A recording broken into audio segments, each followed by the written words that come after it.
Very good morning and welcome to our daily devotion. இன்னைக்கு நம்ம பார்க்க போறோம் Psalm chapter 119 verses 57 to 112. So நம்ம நேற்றுக்கு வந்து 1 to 56 பார்த்தோம். இன்னைக்கு வந்து 57 to 112. சங்கீதம் 119, அதில் 57லேருந்து 112. ஆனால் இதில் நம்ம ஃபுல்லாக பார்க்க மாட்டோம். நம்ம வந்து கொஞ்சம் அதிகாரங்கள் எடுத்து அதில் வந்து நம்ம ஃபோக்கஸ் பண்ணுவோம். ஸோ இன்னைக்கு நம்ம எடுக்க போகிற ஸ்ட்ரெயிட்டாக கீ வேர்ஸ் கேட்போம்னா, ஏன்னா நம்ம நேற்றுக்கே பார்த்தோம் இந்த சங்கீதத்தோட ஸ்ட்ரக்சரை பார்த்தோம். ஸோ இன்னைக்கு நம்ம எடுக்க போகிற கீ வேர்ஸ் வந்து verses 67 and 71. ஸோ சங்கீதம் 119, 67, 71.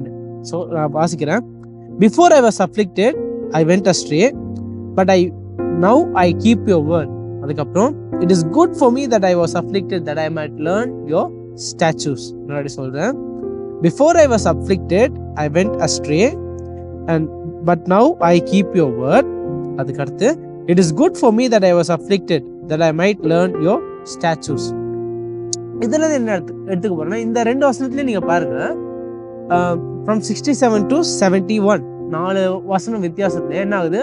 முதல்ல என்ன ஆகுது, அவருக்கு he was afflictedனா ஒரு கஷ்டம், அவருக்கு பெரிய சோதனை, அவருக்கு பெரிய டெம்ப்டேஷன், அவருக்கு ஒரு பெரிய கஷ்டம் வந்திருக்கு. சிம்பிளா சொன்னா அஃப்ளிக்ஷன். ஆனா அதுக்கடுத்து என்ன சொல்றாரு பாருங்க, 4 வசனம் கழிச்சு 71ல இட் இஸ் குட், அது நடந்தது அவருக்கு நல்லதா. It is good that I was afflicted, that I may now learn your statutes. ஏன்னா அந்த கஷ்டம் மூலமா அவருக்கு என்ன ஆகுது, ஆண்டவர் மேல இன்னும் அன்பு வருது, ஆண்டவர் ஷேப்ல அவர் என்ன ஆகுறாரு, மோல்ட் ஆகுறாரு.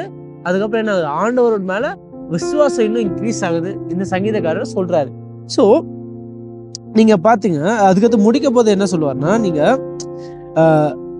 now I keep your word, அங்க என்ன பண்றாரு, ஒரு கன்ஃபெஷனும் பண்றாரு. அதுக்கப்புறம் என்ன, ஆண்டவரோட வார்த்தை இனிமே கீப் பண்ணுவாரு, ஆண்டவர் சொல்றதெல்லாம் கேட்பாரு, ஆண்டவரோட உத்தரவுகளை என்ன பண்ணுவாரு, he will be more attentive to it. So அவருக்கு என்ன ஆகுது, அந்த கஷ்டத்துல இருந்து, கஷ்டம் வந்து ஆக்சுவலா என்ன இருக்கு, அவருக்கு அவரை வந்து உருமாற்றி இருக்கு, அவரை வந்து டிரான்ஸ்ஃபார்ம் பண்ணிருக்கு, அவர் வந்து என்ன இருக்கு, இன்னும் நம்ம யோசிப்போம் நிறைய முறை.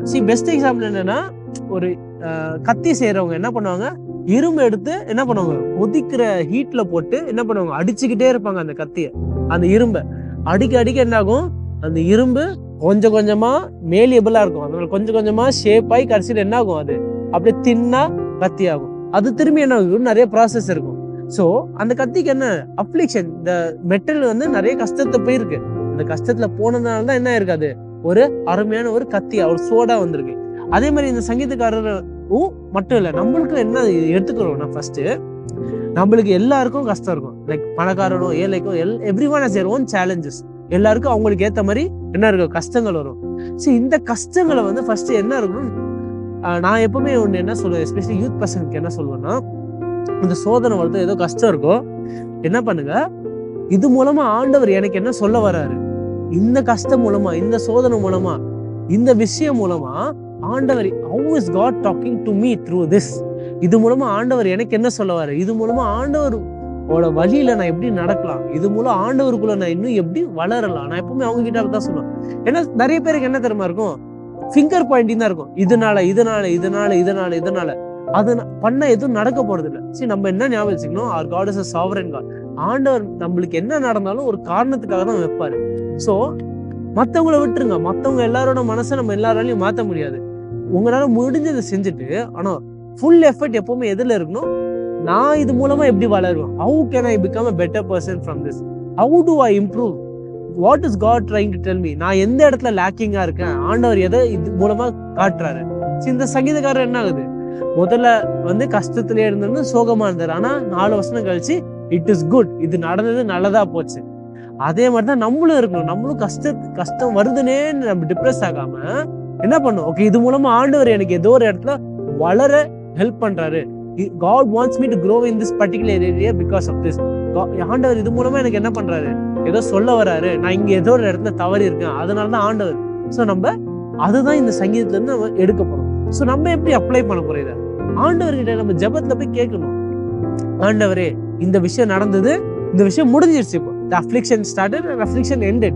ஸோ இது மூலமா ஆண்டவரே நீங்க எனக்கு என்ன சொல்ல வந்தீங்க, உங்களுக்கு தெரிஞ்சா சூப்பர், தெரியலன்னா ஆண்டவர்கிட்ட கேளுங்க, ஆண்டவரே இது மூலமா என்ன சொல்ல வந்தீங்க, அந்த ஞானத்தை கொடுங்க, அந்த விஸ்டம் எனக்கு கொடுங்க, give me the insight Lord, like where have I lacked that I had to grow through this affliction. நம்ம என்ன பண்ணுவோம், ஆண்டவர்கிட்ட கேட்கணும். So that is what I want us to take away. ஒரு சின்ன ப்ரேயர் பண்ணி முடிச்சிடுறேன். Our loving Heavenly Father, thank you for this wonderful insight and wisdom that you have given to us today, Lord. Lord, as the psalmist says, at times we may be disheartened through affliction, Lord, but Lord, there is a reason for every single affliction that you have allowed in our lives, Lord. And Lord, first of all, give us the strength to persevere through them, Lord. And secondly, Lord, give us the wisdom to see so that I may grow from all these afflictions, Lord, so that I may not fall back, but that I sustain my faith and that I also grow in my walk in faith to you, Lord. Lord, let every single affliction be an opportunity for me to grow further and deeper in love for you alone, God. All of this in Christ's name I pray. Amen.